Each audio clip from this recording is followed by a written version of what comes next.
सप्त जन्मावधि तत्र पुत्रेणैव च नैव। तुम इस जन्म की बात करते हो, तुम्हें सप्त जन्म 7 जन्म तक तुमको कोई पुत्र की प्राप्ति नहीं होगी। अब जब ब्राह्मण आत्मदेव जी ने यह सुना, तुरंत महाराज रोना और जोर से प्रारंभ कर दिए, और जोर से रोने लगे। रोते रोते अपना सिर पटकने लगे महाराज संत के चरणों में। संत जी बोले, अरे ये क्या कर रहे हो, ब्रह्म हत्या लगाओगे क्या?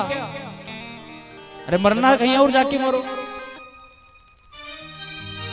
अब आत्मदेव जी पकड़ करके पैर अपना माथा संत जी के चरणों में पटकना पड़ा। अब संत जी सोचने लगे, भाषा में जा रहा था, ऐसे जगह फंस गया। आत्मदेव जी ने, प्रभु यदि आपने मुझे आशीर्वाद स्वरूप में संतान नहीं दिया तो मैं अपने प्राण को आपके चरणों में त्याग दूंगा, मर जाऊंगा, आपको ब्रह्म हत्या पाप लगेगा। अब संत जी बेचारे घबरा गए, सोचने लगे कि मुझे तो ब्रह्म हत्या पाप लग जाएगा। फिर संत जी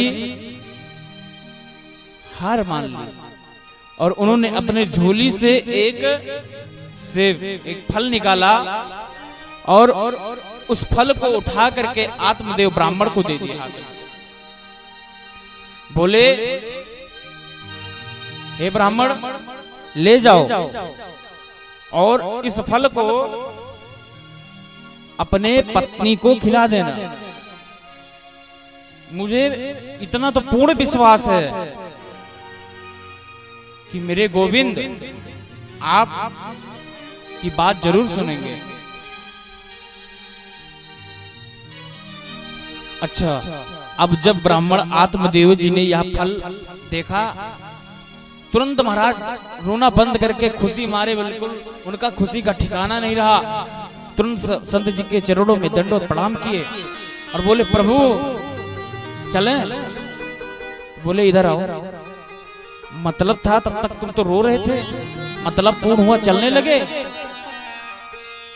मतलब ही हो गया।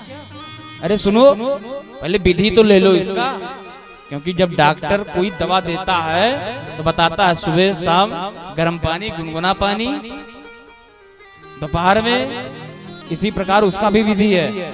सुनो, बता देना अपने पत्नी को कि ज्यादा से ज्यादा दान करे, धर्म करे, पूजन करे, अर्चन करे।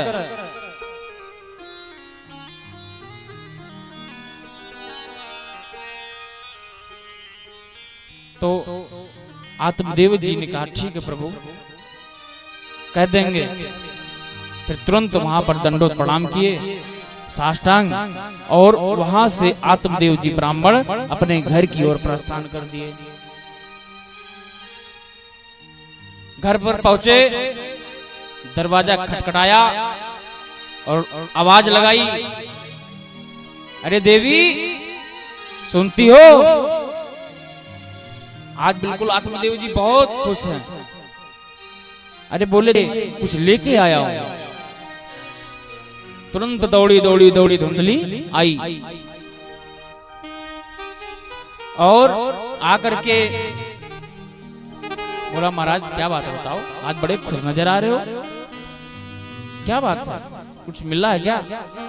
आत्मदेव जी ने अपनी झोली से निकाला उस फल को और फल हाथ में, धुंधली के हाथ में दिया। बोले, देवी इस फल को खा लोगे तो तुम्हें पुत्र की प्राप्ति होगी। धुंधली सोची कि पुत्र फल खाने से? बोले, स्वामी आप पूरी बात बताओ, बात क्या है? तो ब्राह्मण आत्मदेव जी ने धुंधली को पूरी बात समझाई कि मैं गया था, संत जी से मुलाकात हुआ, उन्होंने यह फल दिया कि जाओ इसे खिला दो, पुत्र की प्राप्ति हो जाएगी। तो धुंधली बोली, ठीक है स्वामी दे दीजिए। हाथ में लेकर के अंदर चल पड़ी। अब इधर आत्मदेव जी भी अपने दिनचर्या की ओर निकल पड़े।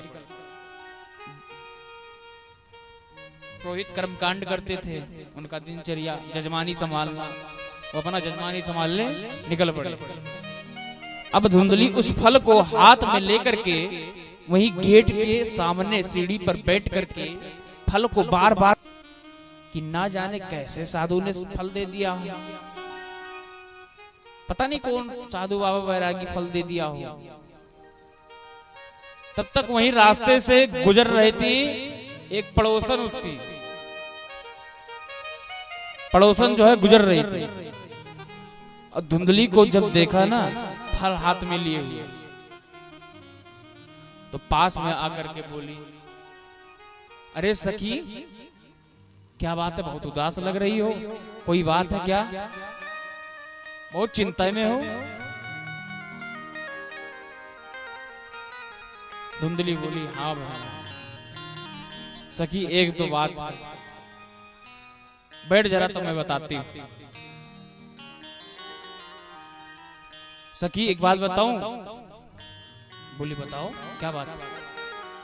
ये फल जो है मेरे स्वामी को किसी साधु बाबा बैरागी ने दे दिया है और बोला कि इस फल को अपने पत्नी को ले जाकर खिला देना, पुत्र रत्न की प्राप्ति होगी, क्या ऐसा सही है? पड़ोसन बोली, हाँ सखी पक्का इस फल को खा ले तो मुझे पूर्ण विश्वास है कि साधु संतों में उतनी शक्ति होती है, वो तपस्वी होते हैं, इस फल को खा लो, पुत्र रत्न की प्राप्ति हो जाएगी। धुंधली बोली, अच्छा मान लिया, फल मैंने खा लिया, और यदि फल भक्षेण गर्भस्याद गर्भेणोदरवृद्धिता स्वल्प भक्षम ततो शक्ति ग्रह्य कार्यम कथम भवेत्। फल भक्षेण गर्भस्याद गर्भेणोदरवृद्धिता स्वल्प भक्षम ततो शक्ति ग्रह्य कार्यम कथम भवेत्।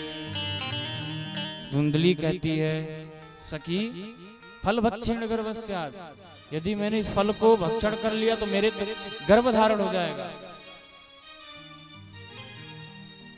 और गर्भेणोदरवृद्धिता, मैं तो गर्भवती हो जाऊंगी।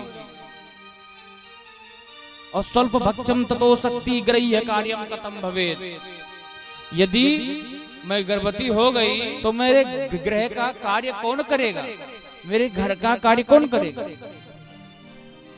तो पड़ोसन बोली, अरे तू इसकी चिंता मत कर, अरे बुला लेना अपने ननद को, किसी को और बुला लेना, आ जाएगी, 10-15 दिन आपका सेवा कर देगा। धुंधली बहुत ठीक है, लेकिन ये बताओ कि यदि कहीं भूकंप आ जाए तो सब तो भाग निकलेंगे, हम क्या करेंगे? हम क्या करेंगे? हम तो यहीं फंस जाएंगे, फिर मरना तो तय है। पड़ोसन बोली, देख बहना अब मेरा मूड मत खराब, मैं तो अब जा रहा हूं, अब तुमको जो मन करे सो करो।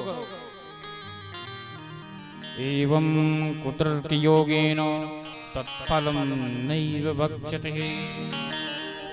धुंधली ने बहुत कुतर्क किया लेकिन फल को नहीं खाई। पड़ोसन वहां से चली। अब धुंधली वही फल को बैठे बैठे देख रही थी।